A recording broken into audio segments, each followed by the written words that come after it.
dengan bangga mempersembahkan serial Sandiwara Radio Misteri Mak Rompang.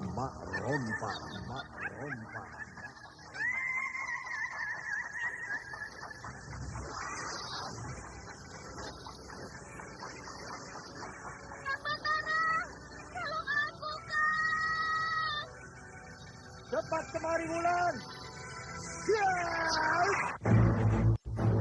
Mak Rompang, kisah bangkitnya kembali setiap 200 tahun. Seorang anak manusia yang dapat berganti wajah dan wujud. Terkadang menjadi seorang gadis cantik teramat cantik.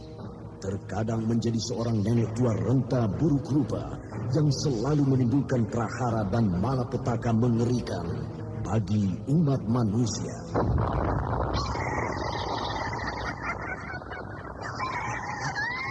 Bahaya, itu dengan bahaya. Sini, cepat tinggalkan tempat ini. Tunggu kau, Wira. Aku mau menutup warung dulu. Jangan pikirkan warungmu, pikirkan nyawamu. Menjauh! Tuk Tunggal bilang menjauh. Takut pintu berhala panas. Tuk Tunggal ada di mana, Wira? Tuk Tunggal berada di dalam kabut. Menyingkir semua! Menyingkir keluar dari desa!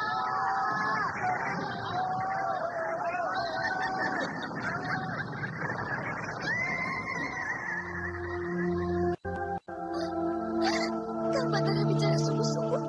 Iya, karena saya mencintaimu, Wulandari. Mak Rompang diselingi pula tawaria penuh canda serta kisah cinta kasih yang penuh dengan liku-liku kehidupan dari dua insan manusia.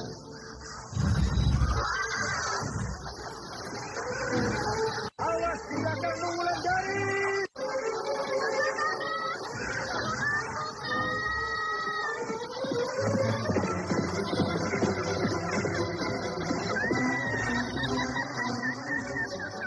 Celaka, Wulandari dibawa lari Mak Rompang.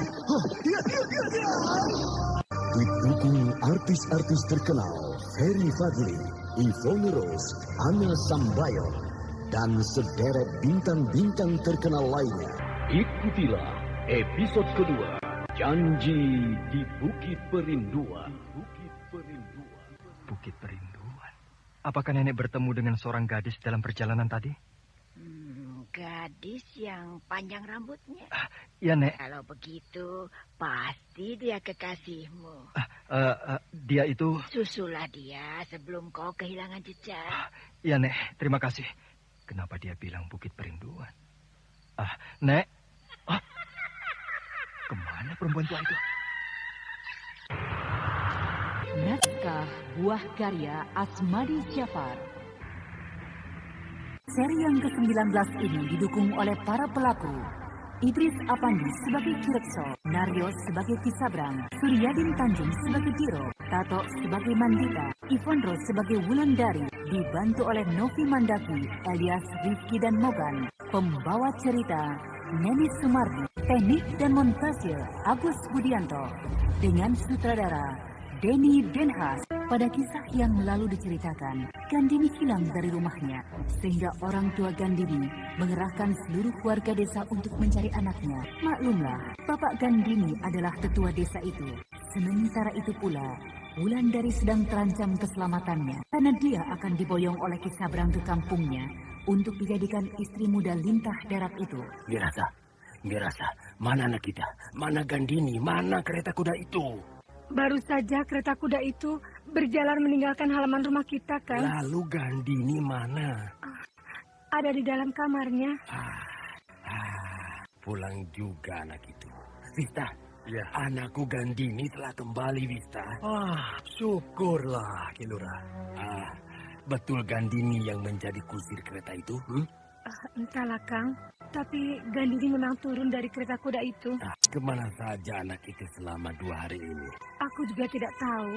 Aku tanya, tidak menyaut. Bahkan dia memalang pintu kamarnya dari dalam. Ada-ada saja. Gandini, buka pintu! Gandini, buka pintu ini! Kurang ajar. Diam saja dia. Gandini, buka pasak pintu ini! Buka pintu Gandini. Kalau kamu tidak mau membuka pintu ini, aku akan dobrak. Pas! Ya! Ya! Gandini? Hah? Mana Gandini? Kamar ini kosong. Betul Gandini masuk ke dalam kamar ini, ha? Iya, Kang. Baru saja. Atau dia keluar lewat jendela? Tidak mungkin jendela ini dipalang dari dalam. Betul kamu lihat Gandini yang masuk ke dalam kamar ini? Betul, Kang. Bencana apa yang sedang terjadi di rumah ini? Anakku, apa yang sedang terjadi pada dirimu, Nak? Kirekso, aku datang kemari untuk mengantarkan ini. Uang ini agak kurang dari biasanya. Ya, karena penduduk banyak yang malas mengurus tanaman ladanya. Namun begitu, aku berharap Kirekso suka menerimanya. Wah. Aku berharap tidak begini, Sabrang. Lalu bagaimana aku akan memberikan uang panen pada penduduk desa ini? Dan juga kau sendiri tahu, sudah lama aku tidak ke Muara Tembesi untuk berdagang lada. Ya, aku tahu Kirekso. Kirekso sedang mengalami musibah karena putri Kirekso belum juga kembali. Ya, tapi begitu lagi. Banyak penduduk yang menentang aku. Mereka tidak mau tahu apakah tanaman lada itu sudah Kirekso bayar atau belum. Bagi mereka, ya, mereka kerja seenaknya. Siapa yang begitu, ha? Banyak, Ki. Terutama keluarga Tiro. Hah? Akan aku datangi mereka. Aku ingin tahu dari mereka sendiri. Sebaiknya memang begitu, Ki. Bahkan kalau perlu, beri mereka peringatan. Nah, Kirekso, silakan terima uang ini. Semoga Kirekso senang. Ya sudah, letakkan di situ. Iya, Ki. Ayo sudah. Aku berdoa agar anak Kirekso cepat kembali. Ya, hanya sekali lagi, aku mohon Ki, beri hukuman pada keluarga Tiro. Dialah penyebab kekurangan uang yang harus aku berikan pada Kirekso. Permisi Kirekso. Mulai kurang ajar Kisabrang itu. Biasanya, walau rugi bagaimanapun, dia tetap memberikan setoran lengkap, tidak kurang sedikit pun. Tapi aku harus juga memeriksa penduduk desa ini. Apa betul mereka yang tidak mau kerja? Hei, Bayon! Kemari kamu! Ki Lurah, ada apa Ki? Bagaimana tanaman ladamu, Bagus? Bagus sekali Ki. Kisabrang sudah mengambil hasil panenmu? Sudah Ki. Uang yang aku berikan cukupkan untuk uang panen tanaman ladamu itu? Cukup Ki, cukup. Baguslah. Apakah Kirekso mau mampir sebentar di danau kami? Istri saya baru saja membawakan ubi rebus, Ki. Nantilah, aku mau melihat ladang si Sagung dulu ya. Iya, Ki. Silakan. Sagung. Ki Lurah, bagaimana kabar Gandini, Ki? Belum juga pulang? Ya, belum juga, Gung. Wah, saya dan kawan-kawan sudah beberapa hari ini terus mencari Gandini, Ki. Bahkan sampai ke desa-desa yang jauh dari sini. Tapi maaf, Ki, kami belum juga bisa menemukan Gandini. Ya, terima kasih atas jerih payah kalian. Tapi aku yakin Gandini pasti kembali. Semoga begitu, Ki Lurah. Gung, bagaimana? Panen ladamu bagus. Bagus, Ki. Sampai-sampai Kisabrang gembira sekali menerimanya. Lalu uang panenmu sudah diberikan oleh Wista? Sudah, Ki Lurah. Kalau uang panennya seperti itu, wah, saya lebih senang bertanam lada saja, Ki. Untung. Bagus. Teruskanlah pekerjaanmu. Aku mau ke ladang si Diro dulu. Iya, Ki. Kurang ajar si Sabrang itu. Dia tipu aku. Diro, kenapa mukamu pucat? Kamu sakit?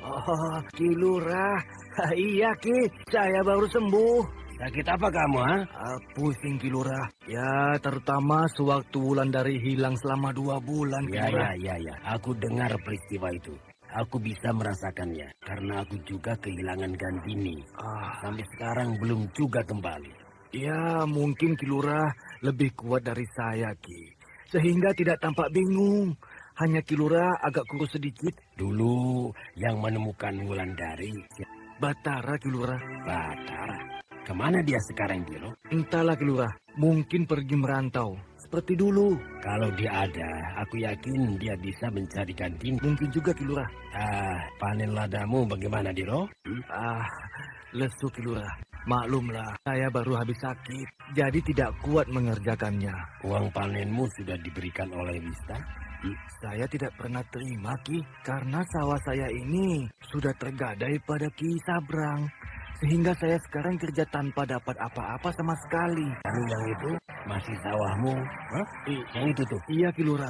Hanya tinggal segitu untuk makan sehari-hari. Kenapa tidak ditanami padi? Ya, siapa yang akan mengerjakannya, Kilura? Saya saja baru sehat begini. Anakmu Mandita kan ada. Dia tidak pernah memberikan orang tuanya, Ki. Hidupnya bentang-lantung, Tuan. Suruh dia menghadap aku. Dia di rumah, Ki. Aku tahu, tapi kalau sudah ada suruh menghadapku. Aduh, Kilura, anak saya diapa-apakan, Kilura. Bukan dia yang membawa lari Gandini. Bukan dia, Kilura. Urusan itu nanti kita bicara. Aku mau suruh dia ke rumah. Oh, sudah pulang. Iya, Kilura, iya. Baik, Ki. Cuma saya mohon betul, Ki. Anak saya jangan diapa-apakan, Ki. Aku harus hati-hati malam ini. Kalau saja orang melihatku, pasti mereka akan menangkap aku. Aku mereka serahkan kepada Kilura. Sedangkan orang-orang yang menangkapku pasti akan mendapat hadiah dari Kilura. Pasti aku akan mendapatkan hukuman seperti dulu. Ya, padahal bukan aku yang membawa lari Gandini. Tapi Kilura mana mau percaya. Begitulah kalau hidup jadi pengangguran seperti aku ini. Kalau ada hal-hal yang buruk, pasti aku yang dituduh. Padahal aku tidak seburuk yang mereka sangka. Andai saja aku bisa menemukan Gandini, maka akan aku serahkan dia kepada Kilura.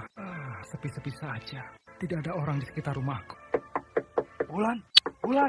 Wulan, buka pintu. Kang Mandita? Jangan keras-keras. Ayo, cepat masuk. Iya. Bapak dan emak mana? Tidur. Pasak kembali pintu itu. Sudah. Lega rasanya bisa sampai kembali di rumah. Kang Mandita, kenapa kembali ke rumah? Banyak orang mencari Kakang. Karena Kilura menjanjikan hadiah. Siapa saja yang bisa menangkap kawan-kawan Parma, termasuk Kang Mandita. Aku kembali ke rumah. Karena hidupku selama 1 minggu ini sudah tidak menentu. Kadang-kadang bisa makan, kadang-kadang tidak. Tapi di rumah juga tidak aman, Kang. Aman, asal tidak ada yang tahu. Kau datang, Mandita? Iya, Pak. Mandita, kenapa kamu pulang? Tadi siang Kirekso datang ke sawah. Dia minta kamu menghadap dia kalau kau sudah pulang. Aku tidak mau. Nanti aku ditangkap seperti dulu. Sekarang kamu harus pergi, Mandita. Jangan ada di rumah ini. Aku tidak bisa hidup di luar lagi, Pak. Hidupku terlunta-lunta. Tapi orang-orang Kirekso hampir setiap hari datang kemari. Aku akan sembunyi bila mereka datang. Mandita, sudah 2 malam kamu di rumah. Apa kamu mau terus begini? Bersembunyi siang dan malam di dalam rumah ini? Aku juga tidak tahu harus bagaimana, Pak. Mandita, bapakmu ini bingung melihat hidupmu selama ini.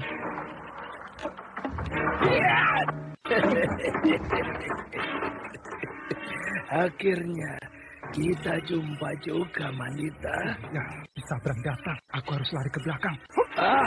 Tidak usah lari. Orang-orangku sudah mengepung rumah ini. Ki Sabrang mau apa? Aku mau menagih hutangmu padaku. Aku kan tidak pernah hutang. Ya, kamu janjikan bisa menjamin adikmu untuk bisa bertemu dengan aku. Tapi sebelum aku laksanakan janjiku, Ki Sabrang sudah menyita tanah orang tuaku. Mandita, aku belum menyita tanah orang tuamu. Aku masih menunggu janjimu itu. Kalau tidak percaya, tanya pada bapakmu itu. Kalau aku tahu bahwa itu adalah hutang, aku tidak akan memakai uang Ki Sabrang. Tidak apa-apa. Aku tidak akan menyita tanah orang tuamu. Aku tidak akan mengganggumu. Tapi kamu harus pertanggungjawabkan perbuatanmu ini pada Ki Rekso. Apa hubungan hutangku dengan Ki Lurah? Sudah. Jangan banyak tanya lagi. Kamu akan dibawa ke rumah Ki Rekso. Oh, Mandita tampak terdesak. Pemuda itu tak bisa berbuat apa-apa. Sementara rumah orang tuanya sudah dikepung oleh para tukang pukul Ki Sabrang. Dari rumahnya, Ki Lurah. Saya bisa menangkapnya karena diberitahu oleh Ki Sabrang. Duduk di lantai itu. Iya, Ki Lurah. Mana teman-temanmu yang lain? Tidak tahu, Ki Lurah. Tapi bukan saya yang membawa lari Gandini, Ki Lurah. Diam kamu. Wista, kamu sudah tahu kan bahwa Gandini bukan diculik oleh kawan-kawan Mandita ini? Belum, Ki Lurah. Saya belum tahu. Aku sudah tanya pada seorang dukun terkenal di Muara Tembesi. Dukun itu anakku dibawa oleh seseorang yang berilmu tinggi. Dan anakku dalam peti tangan orang itu. Oh, begitu. Hanya aku belum tahu orang itu. Dan apa maksudnya membawa anakku.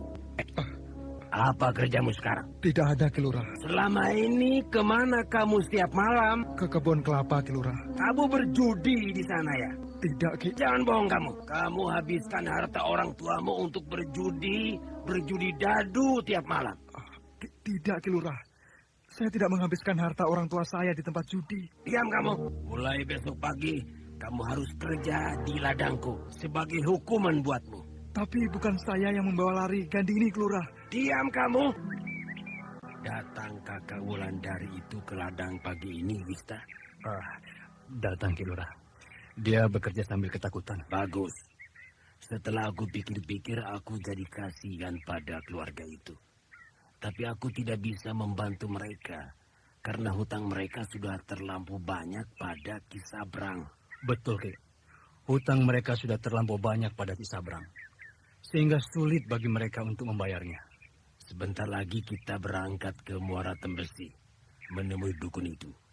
Siapa tahu dia bisa mencarikan jalan untuk mencari Gandini.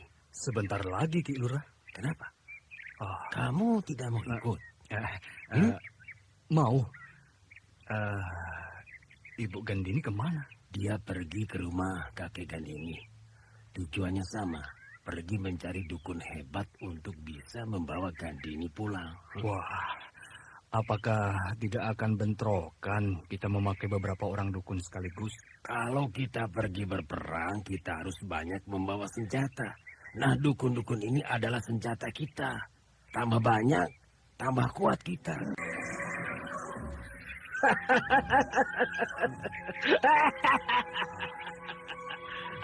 Mana anakmu, Diro? Mana Wulandari? Wulandari tidak ada, Ki Sabrang. Wulandari tidak ada di rumah. Jangan macam-macam, Diro. Kalau kamu masih begini padaku, maka kamu akan kerja paksa di ladang Ki Lurah seperti Mandita. Saya bicara sungguh-sungguh, Ki Sabrang. Aku sudah terlampau banyak habis oleh anak gadismu. Pagi ini, aku harus bisa bertemu dengan dia. Aku ingin tanya langsung pada dia. Apakah dia bersedia menjadi istriku? Karena hutang-hutangmu hanya bisa dibayar dengan Wulandari anakmu. Tapi betul, Ki Sabrang. Wulandari tidak ada di dalam rumah. Bohong kamu. Betul, Ki. Itu siapa? Jangan lari, Wulan. Aja, dia terus lari. Ki Sabrang memacu kudanya dengan cepat. Ketika laki-laki tua itu melihat Wulandari berlari di halaman belakang rumah, Ki Sabrang mencoba memotong arah lari Wulandari agar gadis itu dapat dihadangnya. Namun Wulandari merubah arah larinya. Dia tidak berlari di jalan desa yang bagus dan lurus, tapi dia berlari di pematang sawah yang bertingkat-tingkat, sehingga menyulitkan bagi Ki Sabrang untuk memacu kudanya di tengah sawah. Namun, kejar-kejaran itu tetap berlangsung.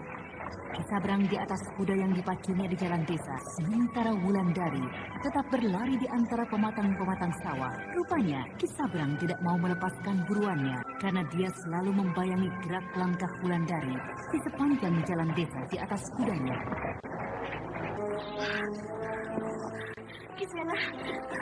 Kisena, tolong saya. Ada apa, Wulan? Tolong, Ki.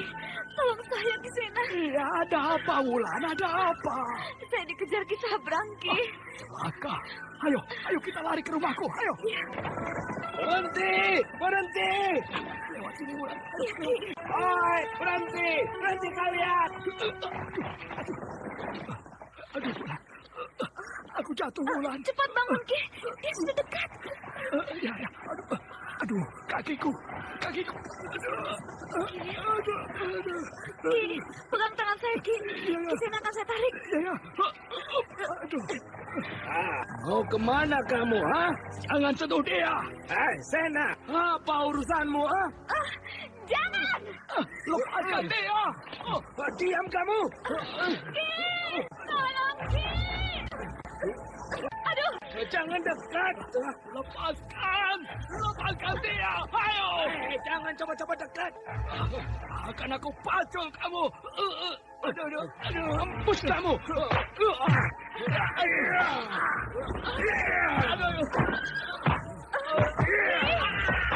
Mulut Kisena.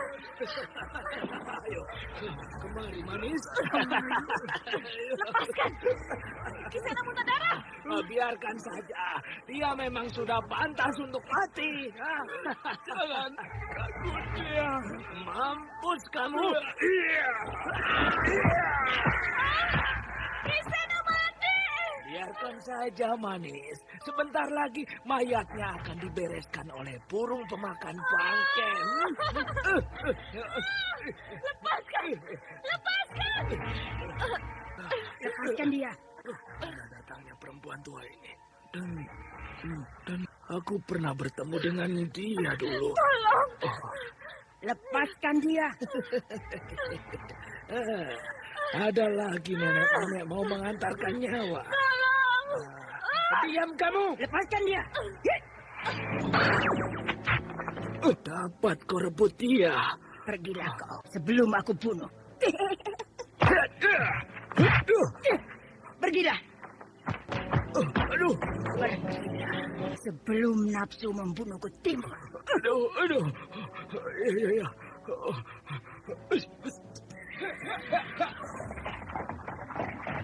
Terima kasih, Nek. Siapa Nenek? Pulang. Bapak datang. Sebenarnya aku bisa menolongmu, tapi aku ingin... Anda sekarang masih mendengarkan Sandiwara Radio di channel Memori 80. Cintai seperti aku dulu ketika kehilangan Kang Mujur. Ketika Kang Mujur jatuh cinta pada Padmi. Pulang. Itu bapakmu datang. Nah, aku pergi. Tunggu, Nek. Cepat betul dia meninggalkan tempat ini. Wulan, bagaimana? Tidak apa-apa kamu? Kisena mati? Iya, Pak. Kisena mati dibunuh oleh Kisabra.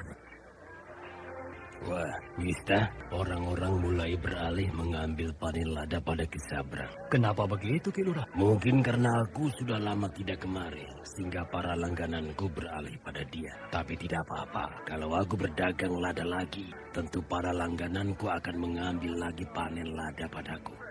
Dan lagi, tujuan kita kemari bukan untuk berdagang lada, tapi menemui dukun untuk mencari Gandini. Iya, Ki. Ayo, kita tinggalkan tempat ini. Iya. Mandita, bilang sama bapakmu bahwa aku bisa menyewa tukang pukul yang lebih hebat. Ada apa, Kisabrang? Bilang sama bapakmu, nanti malam aku akan kembali. Akan aku tunjukkan bahwa aku juga bisa menyewa orang-orang hebat. Dan kalau perlu, aku suruh Ki Lurah untuk menghukum bapakmu kerja seperti kamu sekarang ini.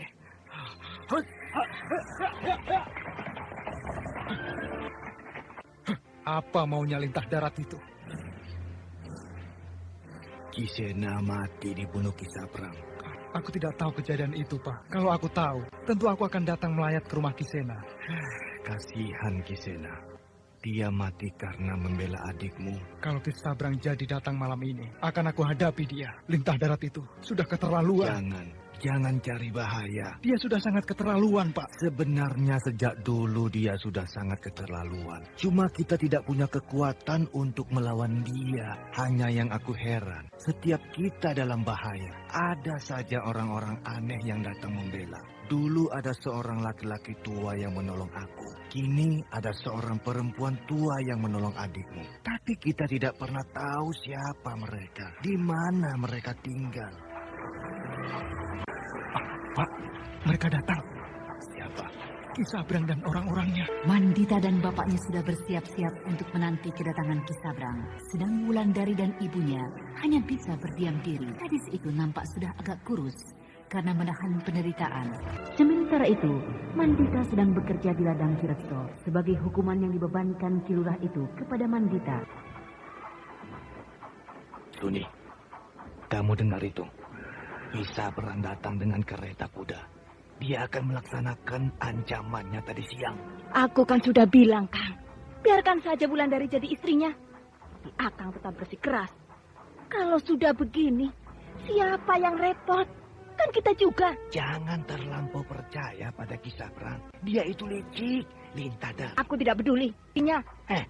Apa kamu sudah gila, Suni? Yang gila itu Kang Diro, bukan aku. Sudah lama. Suara kereta kuda itu sudah semakin dekat. Mau kemana kamu, Suni? Mau menyambut kedatangan Ki Sabrang. Benar-benar sudah gila kamu. Suni, masuk kembali. Mak, jangan keluar. Suni, masuk. Aku akan menunggu kedatangan Ki Sabrang di luar ini. Biar saja, Pak. Kereta kuda itu sudah dekat. Oh, kereta kuda itu? Ya. Intip dari sini, Pak. Betul, Ki Sabrang. Nah, lihatlah sendiri. Hah? Wulan, cepat lihat kemari. Saya tidak berani melihat. Saya takut, Pak. Saya takut. Kusir kereta itu Gandini. Di samping Gandini duduk Ki Sabrang. Akan aku tangkap Gandini. Akan aku serahkan pada Ki Lurah. Jangan, Mandita, jangan. Kamu lihat, mata Gandini merah menyala. Dia melihat ke lubang tempat kita mengintip ini. Dia menunjuk ke arah kita dengan cambuk kudanya. Emakmu, Mandita. Emakmu. Dia mendekati kereta itu. Ya.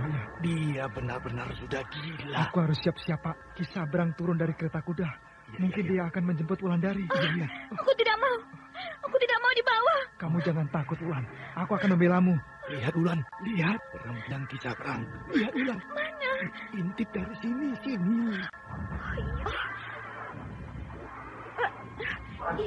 Iya. Nana, Ki Sabrang kembali naik ke atas kereta kuda itu. Aduh, Gandini mencambuk emak dengan cambuk kudanya. Kereta kuda itu sudah pergi. Cepat tolong emakmu, Mandita. Cepat. Ya, punggung emakmu berdarah. Punggung emakmu. Tolong. Mari kita naik ke dalam. Iya, Pak. Mari. Turun kamu. Wah, ini aneh.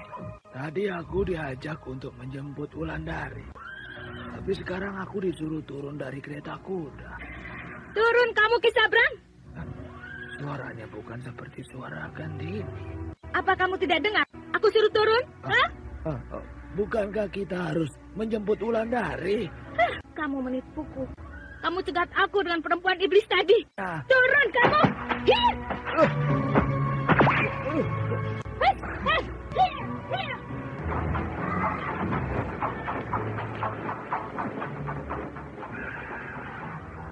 Kurang ajar anak Ki Lurah itu.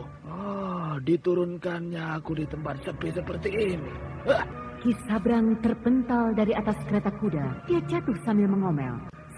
Anda sekarang masih mendengarkan Sandiwara Radio di channel Memori 80. Sebenarnya Mak Rompang yang memakai tubuh Gandini. Bahkan Ki Sabrang tidak tahu kalau Mak Rompang sudah diserang oleh Nyi Sepi ketika mereka berada di depan rumah Wulandari. Itu sebabnya Mak Rompang marah pada Ki Sabrang karena Mak Rompang beranggapan bahwa Ki Sabrang sengaja menjebak dia untuk diserang oleh Nyi Sepi. Semenjak peristiwa itu, suasana desa Lubuk Mentilin tampak semakin mengerikan. Orang-orang desa tidak ada yang keluar rumah kalau hari sudah malam. Mereka takut bertemu dengan Gandini yang naik kereta kuda. Ki Sabrang jangan menyebarkan berita yang tidak-tidak tentang anakku ya. Saya tidak bohong, Ki Lurah. Saya ikut bersama Gandini di atas kereta kuda itu. Lalu saya disuruh turun. Saya dicambuk. Ini, lihat punggung saya. Ini, itu bekas cambukan Gandini. Ya, itu bekas luka lama. Bekas luka itu sudah ada sejak dulu. Saya berani bersumpah, Ki Lurah.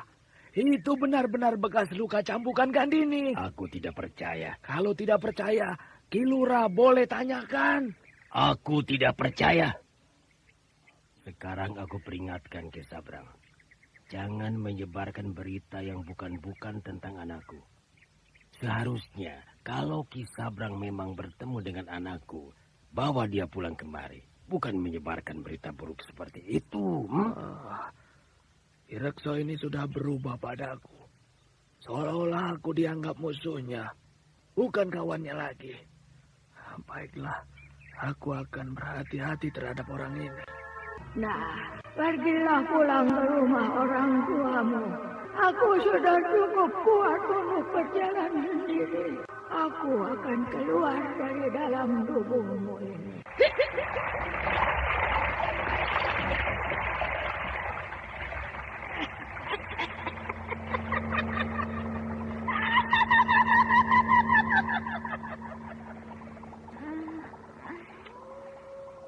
Di mana aku? Hah? Kenapa aku berada di halaman rumah Wulandari? Bukankah aku tidur di rumahku? Siapa kamu? Saya Mandita, kakak Wulandari. Mau apa kamu? Saya melihatmu tertidur di sini. Saya mau mengantarkanmu ke rumah Ki Lurah. Sudah lama saya tertidur di sini? Iya, sudah sejak tadi.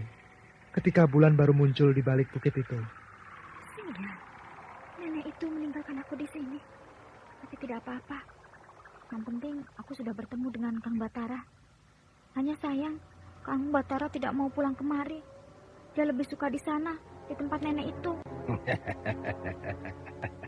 Mandita, akhirnya kamu menjadi baik. Kamu temukan anakku, lalu kamu antarkan pulang ke rumahku. Kalau Ibu Gandini tahu, pasti dia gembira sekali. Sayang Ibu Gandini masih di kampungnya, mencari dukun yang hebat untuk mencari Gandini. Saya hanya kebetulan melihat Gandini di depan rumah saya, Ki Lurah. Lalu langsung saya antar kemari. Aku tidak mau tahu kamu temukan di mana, tapi bagiku kamu sudah berubah, sudah menjadi orang baik. Kerjamu di ladangku juga baik. Nih, untukmu, terimalah. Tidak usah, Ki Lurah. Saya tidak berani menerima hadiah ini. Kenapa tidak? Mengantarkan anak Ki Lurah hanya sebagai bakti saya kepada Ki Lurah, bukan untuk mendapatkan imbalan. Wah, Mandita, kamu sudah jauh berubah. Kamu betul-betul menjadi orang baik, bukan lagi sebagai penjudi yang selalu membuat rusuh. Terima kasih atas penilaian Ki Lurah terhadap saya. Saya mohon diri, Ki Lurah. Ya, silakan. Bodoh kamu, Mandita. Masa diberi hadiah oleh Ki Lurah tidak kamu terima? Lalu kamu sekarang mau makan apa, ha? Kita tidak akan bisa senang seperti dia. Hidup kita miskin. Tidak seperti dia. Sedangkan Ki Lurah itu kini bersenang-senang di rumahnya. Dia sudah lupa sama kamu. Dia sudah tidak peduli sama kamu. Mandita. Bapakmu sakit saja Ki Lurah itu tidak melihat. Aku sampai muntah darah dicambuk anaknya pakai cambuk kuda. Tidak ada rasa kasihannya. Kini kamu membiarkan saja pemberian yang sudah di depan matamu. Saya hanya ingin berbakti kepada Ki Lurah, Mak. Saya hanya ingin menunjukkan bahwa saya bukan orang terbuang di desa ini. Saya berbakti pada desa saya. Alah, kamu makan baktimu itu, biar kenyang. Malam makin merayap. Perlahan-lahan Ki Sabrang menuntun kuda tunggangannya. Lalu di keremangan cahaya bulan, dia tambatkan kuda besar dan hitam itu di tempat biasa. Tidak lama kemudian Ki Sabrang melangkah menuju pintu rumahnya. Perlahan pula, ia kuakan pintu rumah yang besar dan indah itu. Rumah yang sepantasnya untuk para bangsawan. Rumah yang sepantasnya untuk para pangeran. Namun sebenarnya, rumah itu ia persiapkan untuk calon istrinya yang kesekian. Calon istrinya yang bernama Wulandari. Ketika api lampu sudah dinyalakan di tengah ruangan, maka Ki Sabrang duduk di kursi berukir yang indah dan besar. Dia duduk menghadap ke halaman rumah yang luas. Dia melamun, tenggelam dalam kesunyian malam. Rumah itu memang belum ditempati oleh siapapun, kecuali oleh seorang penjaga yang sudah tua. Sudah lama rumah ini tidak aku lihat. Kotor, berdebu. Aku akan mulai dari sini untuk menghadapi Ki Rekso. Rumah ini akan aku buat sebagai tempat mengolah dan menghimpun kekuatan. Setelah itu, baru aku hajar Ki Lurah yang tidak tahu diri itu. Kurang ajar, tidak tahu berterima kasih. Babi hutan itu, selama ini dia hidup dari pemberianku. Dia hidup dari belas kasihanku. Dia hidup dari upeti yang aku berikan. Kini dia mulai menuduh aku yang bukan-bukan. Dia rupanya mau menyingkirkan aku dari lubuk mentilin ini. Dia ingin menarik keuntungan sendiri dari bertanam lada di sana. Ki Rekso, suatu ketika kau akan tahu siapa Ki Sabrang. Nama yang bukan sembarangan nama. Nama yang ada kekuatannya. Seperti ada suara wanita di dalam rumah ini. Seperti ada seorang wanita duduk di belakang. Siapa? Aku. Hah? Siapa kamu? Dari mana kamu masuk, ha? Aku sudah di sini sejak seminggu yang lalu. Seminggu yang lalu? Siapa yang mengizinkanmu masuk ke rumah ini? Ki Sabrang. Aku? Kau kenal namaku? Ya, karena kita pernah bertemu. Di mana? Di rumah makan milik Puja. Di rumah makan? Rasa-rasanya aku belum pernah melihat dia di sana. Tapi aku tidak peduli. Aku kagum melihat kecantikannya. Luar biasa. Cantiknya luar biasa. Siapa namamu? Rom. Rom. Namamu singkat. Tapi kamu cantik sekali. Rumah Ki Sabrang ini bagus sekali. Pasti rumah ini dipersiapkan untuk istri muda Ki Sabrang, kan? Dari mana kamu tahu? Aku tahu segalanya. Calon istri Ki Sabrang itu bernama Wulandari, kan? Kamu tahu juga namanya. Kan aku bilang, aku tahu segalanya. Ki Sabrang sangat terpesona dengan wanita muda yang duduk di hadapannya. Namun Ki Sabrang tidak tahu bahwa wanita itu adalah Mak Rompang yang bangkit lebih dahulu 20 tahun sebelum masanya tiba. Karena dia sudah mendapat kekuatan dari Gandini, anak Ki Rekso yang mencintai Batara. Ki Sabrang sedang marah kan pada Ki Rekso? Ya, karena dia tidak tahu berterima kasih. Laki-laki itu harus disingkirkan, Ki. Iya, harus disingkirkan. Suatu saat dia akan mati. Aku tikam dengan senjataku ini. Tidak semudah itu menyingkirkannya, Ki Sabrang. Loh, kenapa begitu? Dia tidak akan mati dibunuh oleh senjata apapun. Karena dia mempunyai ilmu kebal. Kau tahu? Iya, aku tahu. Kau tahu di mana kelemahannya? Agar aku bisa membunuhnya. Tidak, tapi aku bisa menyelidikinya. Ternyata kamu gadis yang pintar dan baik. Ki Sabrang jangan memuji dulu. Tidak baik nantinya. Kalau soal melihat perempuan, akulah orangnya, Rom. Dengan sekali lihat, aku sudah tahu perempuan macam apa yang duduk di hadapanku ini. Cantik sekali gadis ini. Tapi masih kalah cantik bila dibandingkan dengan Wulandari. Ini buat Ki Sabrang bila ingin ketemu aku lagi. Apa ini? Kembang kemboja. Bagaimana cara? Mana dia? Rom! Rom! Aku bertemu dengan siapa sebenarnya tadi?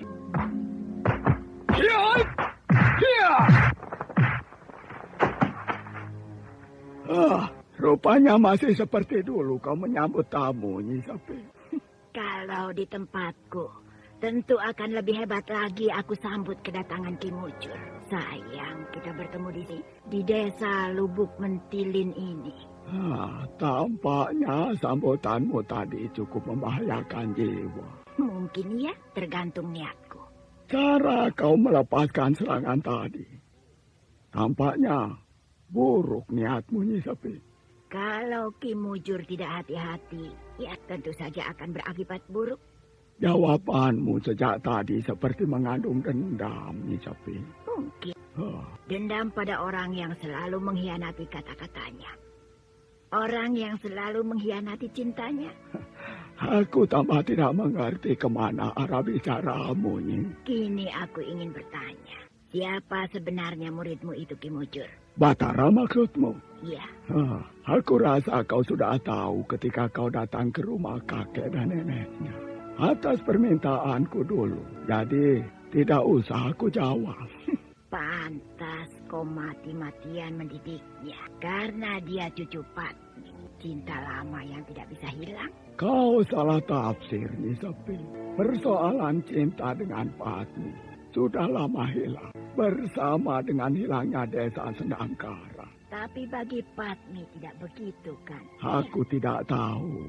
Tapi sampai sekarang, Padmi tidak tahu siapa aku sebenarnya. Bahkan Batara sendiri tidak tahu persoalan ini. Baiklah, aku tidak akan ikut campur urusan kalian. Dan itu sudah aku buktikan ketika kakek Batara mati. Oh, Kisena mati? Ya, mati di tangan Ki Sabrang. Jadi kau biarkan saja Lintah Darat itu membunuh kakek Batara. Bukankah kita sudah berjanji bahwa kita akan saling bergantian menjaga desa ini dari gangguan Mak Rompang? Iya, dan tugas itu sudah aku laksanakan. Aku hanya menjaga desa ini dari serangan Mak Rompang, bukan menjaga kakek nenek Batara dari serangan Ki Sabrang. Nyi Sepi, sampai hati kau membiarkan orang mati di hadapanmu. Kalau itu yang Ki Mujur minta, lain kali akan aku usahakan menjaga Padmi. Andai saja Batara tahu peristiwa ini, tentu dia akan sangat bersedih. Bahkan mungkin kesedihannya akan mempengaruhi jiwanya. Aku tidak boleh menyampaikan berita ini pada dia. Biarlah dia tahu sendiri. Persoalan itu adalah persoalan Ki Mujur dengan Batara. Aku tidak akan ikut campur. Kasihan Batara. Hidupnya tambah terombang-ambing. Ki Mujur akan selalu menyesali kematian kakek Batara itu atau ingin mendengar berita dariku. Baiklah. Ada berita apa sampai kau memanggilku kemari, Nyi Sepi? Sehingga aku terkejut mendengar panggilanmu. Kapan Ki Mujur mendengar panggilanku? Tadi, ketika aku dengar panggilanmu di dalam angin yang bertiup di puncak Gunung Raya. Ilmumu bertambah tinggi, Ki Mujur. Kau bisa datang dengan cepat kemari dari puncak Gunung Raya. Padahal bila ditempuh dengan jalan kaki bisa akan memakan waktu 3 minggu perjalanan.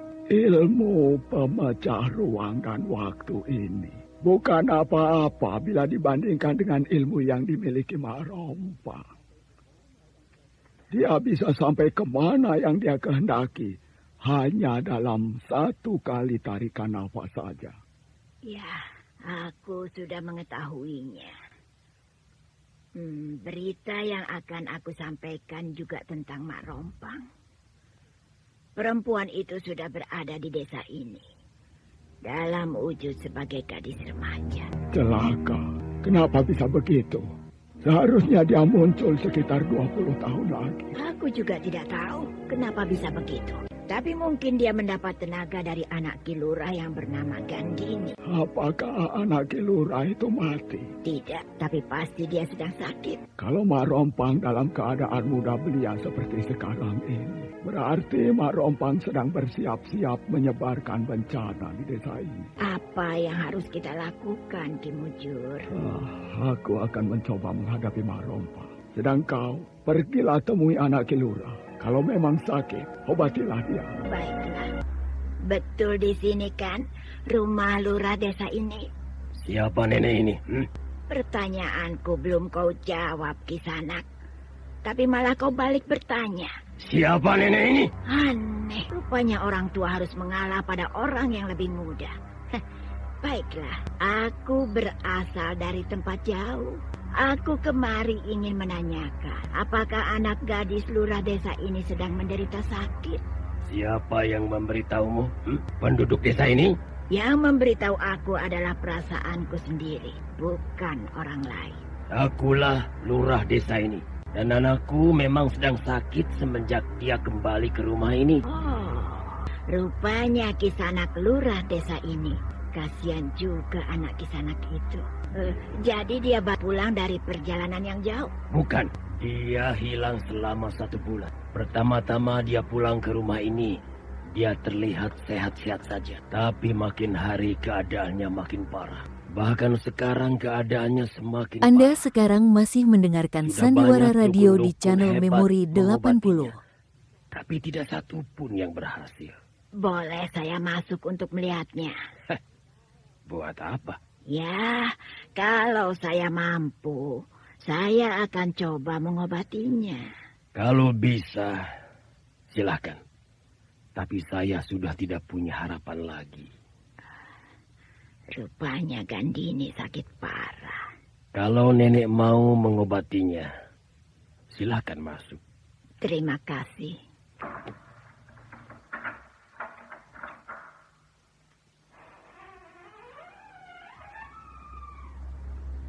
Nah, silakan masuk.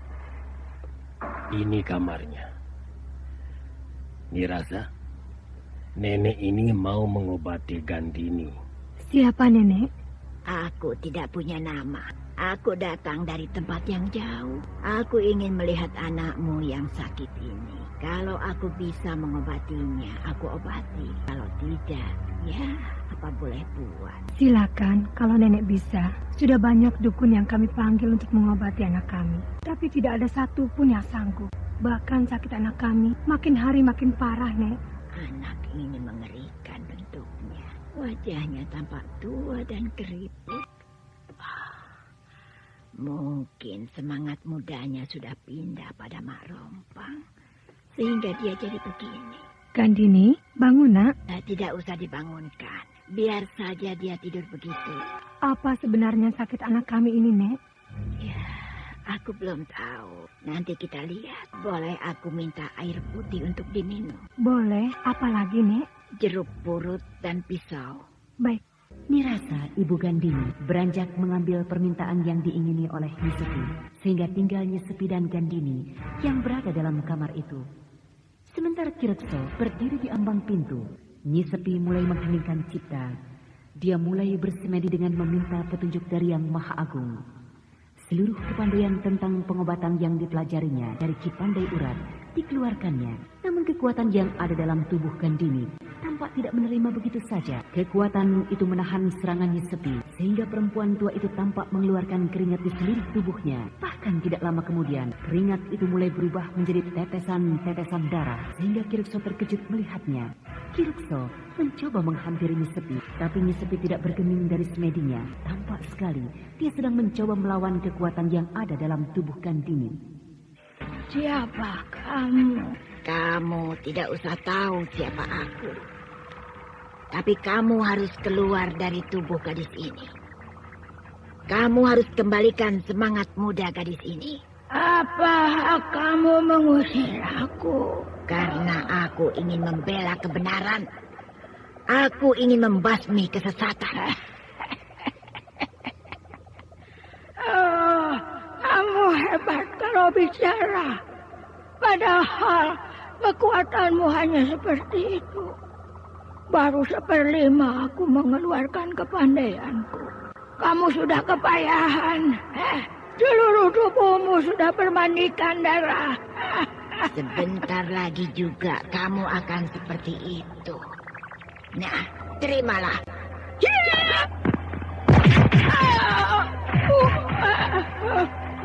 Kurang ajar kamu. Kalau kamu berani, tunggu aku di desa Senangkarang. Akan aku tunggu. Nah, pergilah.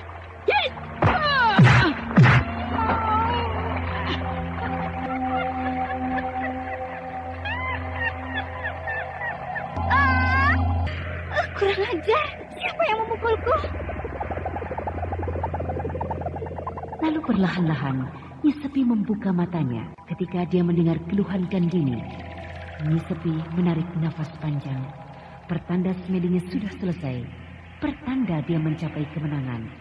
Walau kemenangan itu sifatnya sementara. Lalu ketika Ibu Gandini memberikan air putih dan jeruk purut, maka Nyesepi kemudian membelah jeruk itu, lalu dimasukkannya ke dalam air. Dia beri kekuatan batinnya ke dalam air itu, lalu perlahan dia percikan ke tubuh Gandini. Bagaimana, Nek? Sudah selesai. Ada kekuatan aneh di dalam tubuh gadis ini. Tapi kekuatan aneh itu tidak akan masuk lagi bila air ini diminumkan pada dia. Kalau begitu, minumkan sekarang saja, Nek. Nanti saja kalau dia sudah bangun. Iya, Nek. Aku permisi. Tunggu, Nek. Mana nenek itu? Itu, dia sudah sampai di halaman rumah. Cepat sekali jalannya. Tunggu, Nek. Wah, nenek itu sudah sampai di ujung jalan. Hebat, siapa dia sebenarnya? Gandini. Siapa itu? Aku, Gandini. Buang air yang ada di dalam mangkok itu. Buang Gandini, air itu sangat berbahaya untukmu. Jangan diminum. Baik, akan aku buang.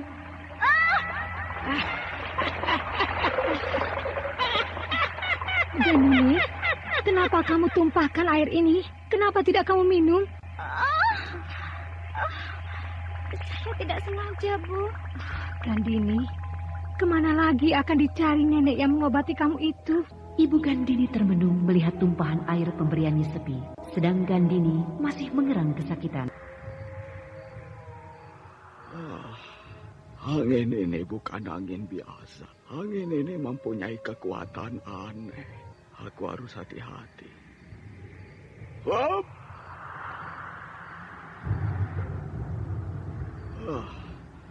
Hampir aku disambar oleh angin itu. Apakah Nyi Sepi sedang mengobati Gandini? Apakah Marompang bisa dihalaunya?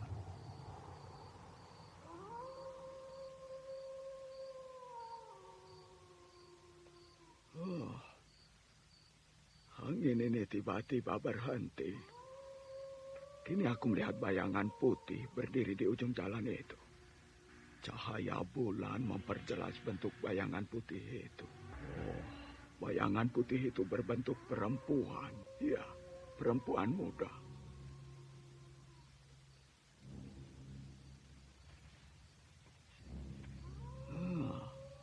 Seorang perempuan muda. Perempuan muda itu memandangku. Marompang. Dia pasti Marompang. Kini dia mendekatiku. Marompang. Sudah puluhan tahun aku menunggu kesempatan berhadapan denganmu. Baru kinilah tiba waktunya. Kenapa tiba-tiba dia diam dan tubuhnya mengeluarkan darah. Darahnya berwarna hitam dan berbau amis. Dia jatuh, tubuhnya menciut dan hilang perlahan-lahan.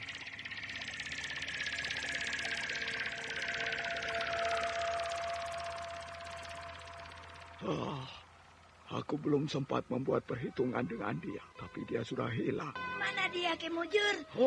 Kau Nyi Sepi. Mana dia? Dia sudah hilang. Tinggal bekas darahnya yang berbau amis di atas rumput itu. Dia kena aku serang. Mari cepat. Kemana? Ke Sendang Karang. Dia menunggu kita di sana. Mari. Bapak dan ibuku menganggap aku sakit, padahal aku sehat-sehat saja. Gandini. Oh, nenek datang lagi. Bagaimana keadaanmu? Sudah terasa enak. Sudah sembuh. Siapa bilang aku sakit? Hanya orang tolol saja yang bilang aku sakit. Kamu memang tidak sakit, Gandini.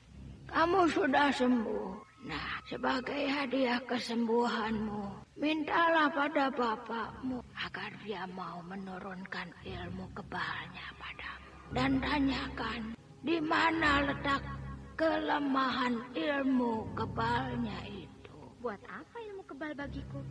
Penjaga diri. Penjaga diri? Iya. Daripada ilmu bapakmu diberikannya pada orang lain.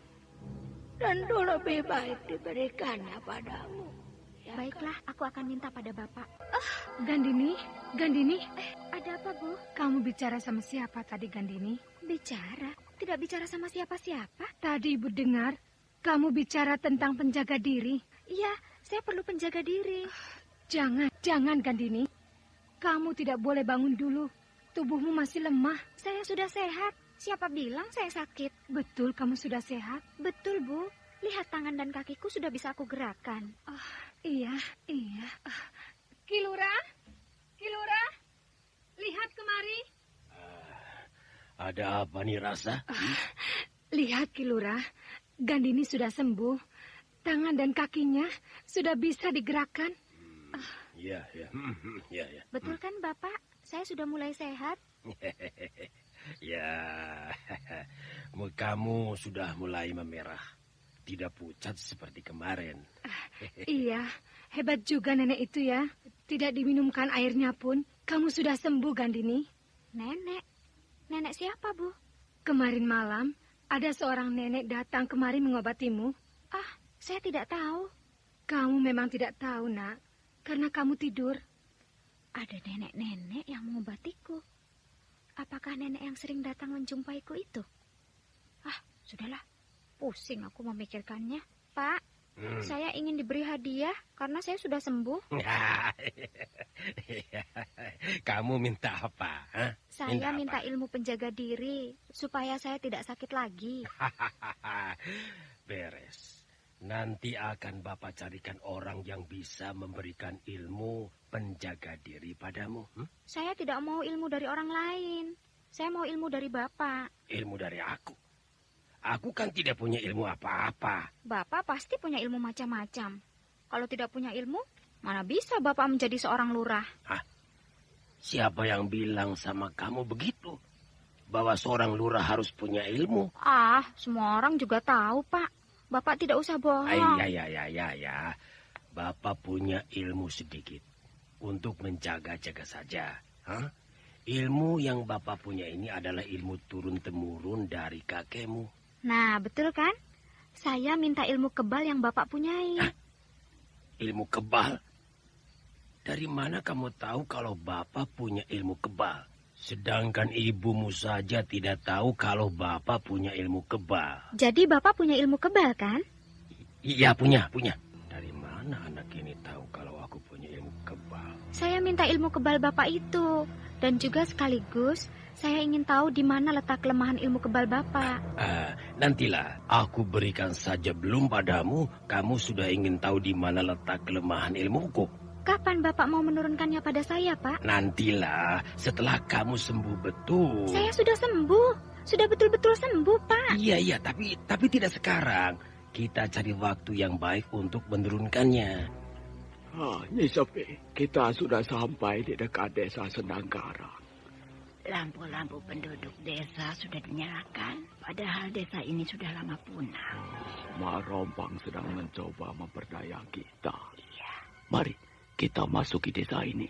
Iya. Kamu sudah tahu apa yang tidak boleh kita lakukan di dalam desa itu, kan? Iya. Kita tidak boleh menegur siapapun yang kita jumpai. Iya.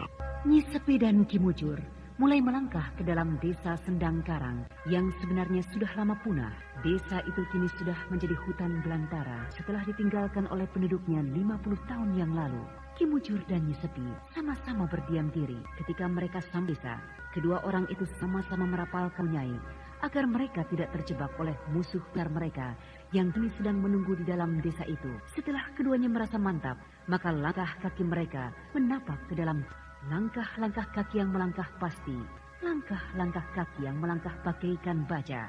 Langkah-langkah kaki yang mempunyai dendam yang disimpan selama 50 tahun. Desa Sendangkarang, maka Nyi Sepi dan Ki Mujur berdua dunia. Mereka melihat hutan dan sekaligus melihat sebuah desa. Hutan adalah keadaan yang sebenarnya. Sedangkan desa adalah bentuk hutan itu 50 tahun yang lalu. Orang-orang yang bertemu dalam desa menyapa mereka dengan ramah.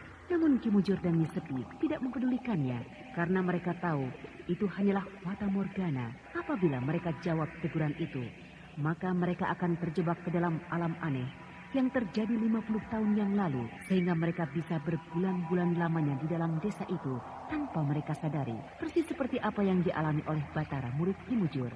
Ketika keduanya bertemu dengan seorang gadis yang cantik sekali, maka keduanya lama terdiam. Ki Mujur dan Nyi Sepi melihat gadis itu bukanlah seorang gadis, karena di balik wajah yang cantik itu tampak wajah seorang nenek dengan muka yang sangat keriput. Sedangkan sorot matanya tajam bersinar, bagaikan bola api yang tiba-tiba seperti akan membakar mereka. Sehingga keduanya melompat ke belakang beberapa langkah, melompat sambil memasang kuda-kuda. Bahkan keduanya mulai menyerang gadis cantik yang sebenarnya adalah Mak Rom. Kini perkelahian pun dimulai sudah. Perkelahian yang menyimpan 1000 dendam. Perkelahian yang menyimpan 1000 pesan. Pesan dari orang-orang Sendangkarang yang pernah merasakan keganasan Mak Rompang agar iblis betina itu disudahi keberadaannya. disudahi keganasannya. Masih sepi. Dia ada di hadapanku. Aku merasakan gerakannya. Dia kini benar-benar hilang. Mari kita duduk bersila. Mari kita tenangkan pikiran kita. Agar kita bisa melihat dia kembali di dalam alam yang lain. Mari, Ki Mujur. Ada rambut yang mengepungku. Aku juga melihatnya, Nyi Sepi. Aku akan membantumu. Terima kasih. Rambut-rambut itu mulai berterbangan di atas kepalaku. Akan aku coba mengadangnya, Nyi Sepi. Tapi kau tetap berhati-hati. Karena sasaran Mak Rompang adalah dirimu. Aku tahu. Karena aku yang ditantangnya berkelahi di dalam desa Sendangkarang ini. Rambut ini membelit leherku. Jambak dia. Jambak dengan ilmu 10 jari dewamu. Jangan dengan tangan kirimu. Serang dengan tangan kananmu. Sepi. Jangan pergunakan tangan kirimu. Kau tidak akan bisa.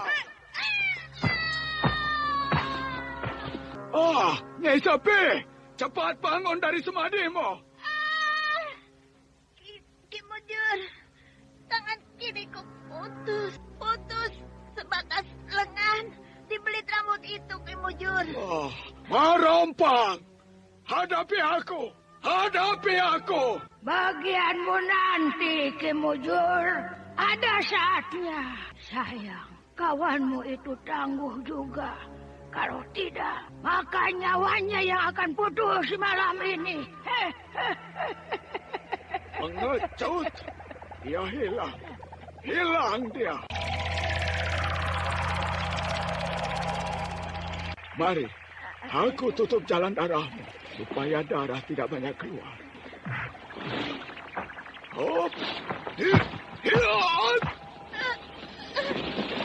Bagaimana? Sudah enak rasa lukamu? Sudah tidak terasa sakitnya. Terima kasih. Ternyata kau bisa juga berbuat baik padaku. Mau kemana kau, Nyi Sepi?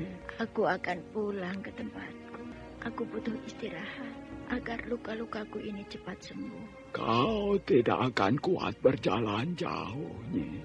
Kau harus istirahat sekarang juga. Tidak, aku masih kuat.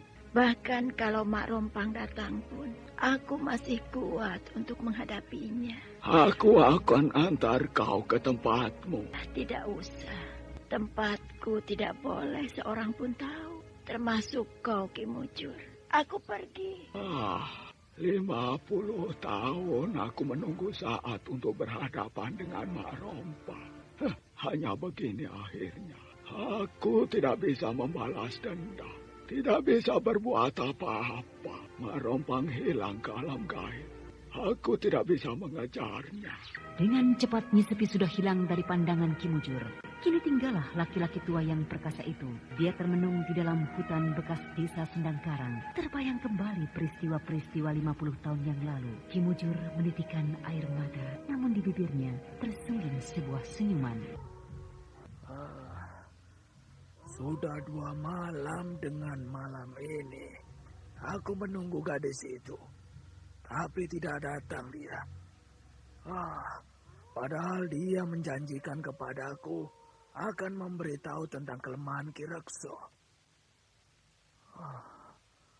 Bagaimana caranya aku menemui gadis itu?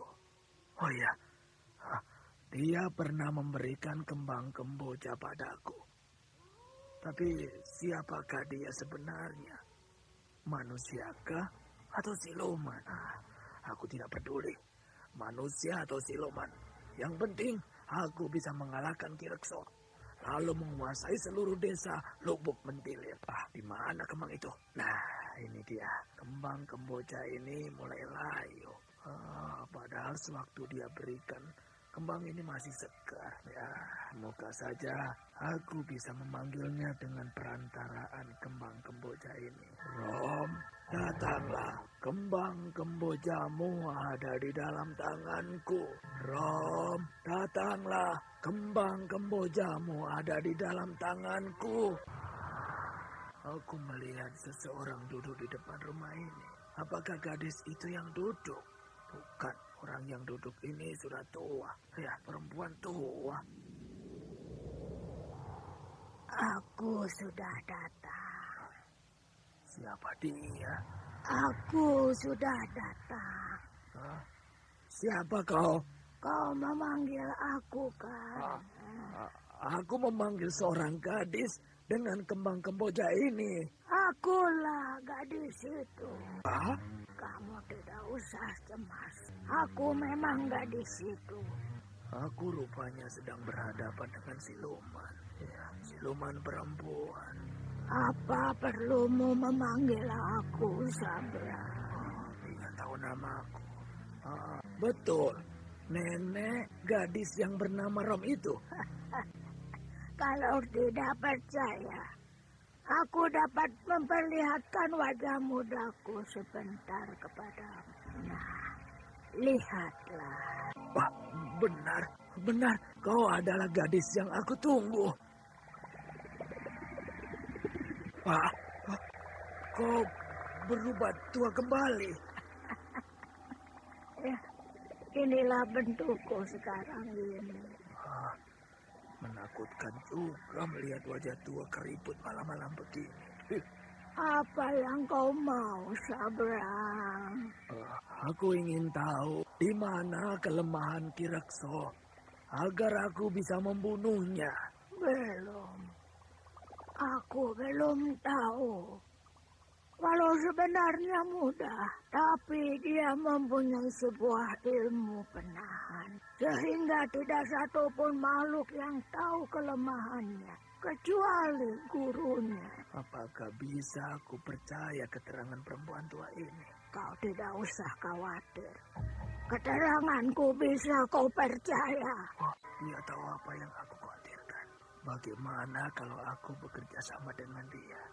Agar seluruh maksudku terlaksana. Kalau itu yang kau kehendaki, bisa saja. Tidak tahu lagi apa maksudku. Kalau memang nenek mau bekerja sama denganku, maka aku senang sekali, Nek. Aku tidak butuh kamu, tapi kamu yang butuh aku. Kalau kau perlu, datanglah ke tempatku di hulu sungai Tembesi. Bawalah kembang kemboja itu sebagai tanda. Kau aku jemput, mau? Mau? Iya, akan aku tunggu di sana. Berapa lama? Sudah hilang dia. Bagaimana keadaan desaku, Ki Mujur? Ya, baik-baik saja. Bagaimana keadaanmu selama aku tinggalkan? Baik-baik juga, Ki. Bagaimana keadaan kakek dan nenekku di sana, Ki? Baik, mereka baik dan sehat. Aku telah membohonginya, tapi tidak apa-apa demi kebaikannya. Kalau aku beritahu bahwa kakeknya sudah meninggal, tentu dia akan sedih sekali dan murung. Dia belum kuat menahan cobaan hidup. Ki Mujur agak murung. Apakah Ki Mujur sakit? Tidak, Batara. Aku hanya letih. Oh, apakah Ki Mujur melihat keluarga Padiro? Wulandari maksudmu? Iya, Wulandari. Dia, aku tidak ke sana. Tapi aku yakin mereka sehat-sehat saja. Tidak usah kau pikirkan. Nanti suatu saat kau juga akan bertemu dengannya. Iya, Ki. Kau mencintainya kan? Tidak tahu, Ki. Tidak. Kau jangan membohongi aku. Aku tahu bahwa kau pernah berjanji dengannya di puncak bukit. Anda sekarang masih mendengarkan Sandiwara Radio di channel Memori 80. Ki Mujur tahu? Aku tahu dari seorang nenek. Nenek itu pernah bertemu denganmu ketika kau mencari Wulandari. Bahkan nenek itu yang pernah menunjukkan padamu di mana Wulandari bisa kau jumpai, ya kan? Iya. Siapa nenek itu sebenarnya? Percintaan akan membawa bahagia. Kalau kita jarang bertemu dengan orang yang kita cintai, Batara. Percayalah. Tapi kalau kau sering bertemu, maka banyak persoalan yang akan timbul antara kau dan orang yang kau cintai. Iya, Ki. Kau tidak usah malu-malu padaku, Batara. Kau sudah berangkat dewasa. Aku tidak mau kejadian pada diriku akan terulang padamu. Iya, Ki. Tapi Tapi kalau dia sudah... Wulandari dalam keadaan selamat. Percayalah, suatu saat kau pasti akan bertemu dengannya. Tapi kalau kau pergi sekarang ke Lubuk Mentilin, maka kau akan menemui bencana. Bencana? Apakah desa saya sedang dalam bencana, Ki Mujur? Tidak. Hanya kau akan bertemu dengan Mak Rompang di bekas desa Senangkara. Perempuan itu sekarang dalam keadaan berbahaya. Dia sudah berbentuk gadis remaja. Bahkan ketika aku jumpai dia sudah berbentuk perempuan tua. Berarti dia sedang dalam keadaan ganas sekali. Apakah Ki Mujur sempat bertarung dengan dia? Iya. Dan aku kalah. Kami kalah. Kami? Apakah Ki Mujur bersama orang lain ketika menghadapi Mak Rompang? Ya. Bersama dengan nenek yang kau jumpai ketika kau mencari Wulandari itu. Kami kalah. Bahkan nenek itu putus tangan kirinya oleh Mak Rompang. Siapa nama nenek itu, Ki? Nyi Sepi. Nyi Sepi. Sudah berapa lama Ki Sabrang tidak kemari, Nyi Rasa? Sudah hampir sebulan, Kang Lurah. Seharusnya dia sudah kemari untuk mengantarkan upeti kepada kita. Bagaimana aku harus membayar tanaman lada pada penduduk desa? Mereka tidak akan mau tahu tentang keterlambatan ini. Sebaiknya, Kang Lurah, bayar saja dulu dengan uang kita. Aku sudah berniat begitu. Tuh lihat, beberapa orang penduduk sudah datang kemari. Sejak kemarin mereka begitu, Kang.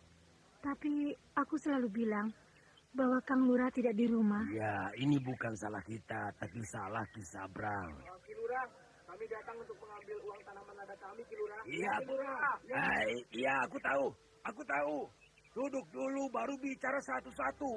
Duduk. Nah, kamu, ayo bicara. Kami datang kemari ingin mengambil upah tanaman lada kami, Ki Lurah. Karena sudah 1 bulan kami tidak dapat uang ganti dari Ki Wista.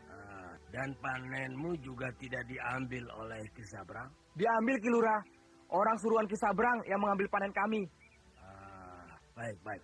Akan aku bayar dulu upah kalian. Nah, antrilah, jangan berebut. Baik, Ki Lurah. Ayo antri.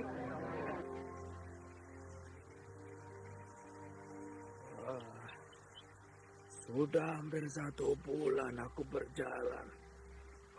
Baru aku bisa sampai di hulu sungai Tembes ini. Aku sudah sampai di hulu sungai ini. Aku tidak bisa terus. Sungai ini berakhir di air terjun itu. Apakah tempatnya di atas air terjun itu? Bagaimana caranya naik ke sana? Sedangkan tebing itu tinggi dan licin. Gimana tempat tinggalnya siluman perempuan itu? Iya. Aku harus memegang kembang kemboja ini. Baru aku bisa bertemu dengan dia. Nah, kini kembang kemboja ini sudah di dalam genggamanku. Rom! Aku sudah sampai di hulu sungai Tembesi! Tidak ada tanda-tanda dia akan muncul. Kalau aku kemalaman di sini, akan lebih sengsara lagi aku daripada hari-hari kemarin. Rom, aku sudah datang. Aku sudah menunggumu di sini sejak kemarin. Wah, dia ada di tengah-tengah air terjun itu. Dia tua sekali. Rambutnya panjang bergerak-gerak dipermainkan oleh air terjun. Dia bagaikan di dalam kaca. Kemarilah, agar kau bisa masuk ke tempatku. Aku tidak bisa ke sana. Aku tidak berani masuk ke dalam air terjun itu. Di dekatmu ada jalan. Tempuhlah jalan itu. Jalan? Oh iya. Kenapa tadi aku tidak melihat jalan ini? Jalan yang bagus dan mulus. Jalan ini di kiri kanannya tumbuh pohon kembang kemboja. Ayolah, kemarilah. Iya. Ki Sabrang berjalan dengan sangat hati-hati. Dia takut terjerumus ke dalam air terjun yang bergemuruh. Sedang airnya berbuih-buih putih, menghantam batu-batu yang menanti di bawahnya. Laki-laki tua itu berjalan di atas jalan yang bagus. Jalan yang dihampari dengan batu-batu merah berkilat berwarna darah.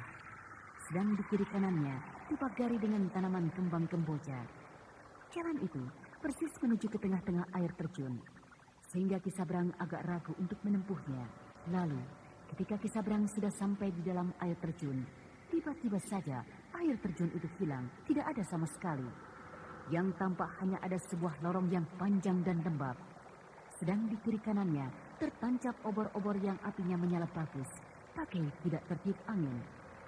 Ki Sabrang masih menempuh lorong itu. Setelah agak lama berjalan, tiba-tiba Ki Sabrang sampai di sebuah tempat yang luas. Lantainya terbuat dari marmer berwarna merah darah. Sedangkan di sudut ruangan itu ada sebuah altar yang besar. Sementara di atas sebuah tempat tidur yang indah, terbujur kaku tubuh seorang gadis. Ki Sabrang terpesona melihat wajah gadis itu, karena gadis itulah yang dulu datang ke rumahnya. Rambut gadis yang sedang tidur itu terurai panjang sekali, bahkan sangat panjang dan tebal bila dibandingkan dengan rambut perempuan pada umumnya. Gadis itu tidur diselimuti dengan kain sutra putih yang bagus dan bersih. Di dinding tempat tidur itu terpampang lukisan Wulandari. Ki Sabrang sangat terkejut. Lama dia memandang lukisan itu. Tiba-tiba suara di sampingnya mengejutkan Ki Sabrang. Duduklah di lantai. Iya. Kenapa aku harus duduk di lantai? Sedangkan nenek itu duduk di atas sebuah batu yang bagus. Karena ini tempatku. Ini istanaku. Kau harus menurut apa yang aku suruh. Ya, baik, ya dengar lagi bicaraku. Kenapa kau terus-menerus melihat gadis yang sedang tidur itu? Bukankah gadis itu yang datang ke rumahku dulu? Ya, gadis itu adalah aku. Aku mempunyai 1000 wajah. Aku mempunyai 1000 bentuk. Jadi jangan kau terkejut. Tapi yang paling aku suka adalah sosok tubuhku seperti sekarang ini. Dan juga sosok tubuh sebagai gadis itu. Dia sedang istirahat. Oh, dasar. Aku bertemu dengan sebuah kehebatan yang tidak ada tandingannya. Aku akan kalahkan Ki Rekso. Aku akan kuasai Lubuk Mentilin. Asal nenek ini mau membantuku. Kenapa kau tertawa? Kau tidak akan jadi apa-apa. Kalau kau tidak mau menurut perintahku. Aku bersedia ikut perintahmu. Asal apa yang aku mau terlaksanakan. Nah, saudara pendengar, bagaimanakah kisah ini selanjutnya? Untuk mengetahui jawabannya, ikutilah lanjutan cerita ini pada seri berikutnya. Untuk mengetahui jawabannya, ikutilah lanjutan cerita ini pada seri berikutnya. Demikianlah tadi serial Sandiwara Radio Misteri Mak Rompang episode kedua, Janji di Bukit Perinduan, dipersembahkan oleh PT Puri Pariwara Lina bekerja sama dengan PT Sinar Effendi Murni, produsen tablet obat kuat Aladina, obat terlambat bulan Menpas Kapsul, serta tablet obat kuat dan pegal linu Duta Rema. Terima kasih atas perhatian Anda. Sampai jumpa.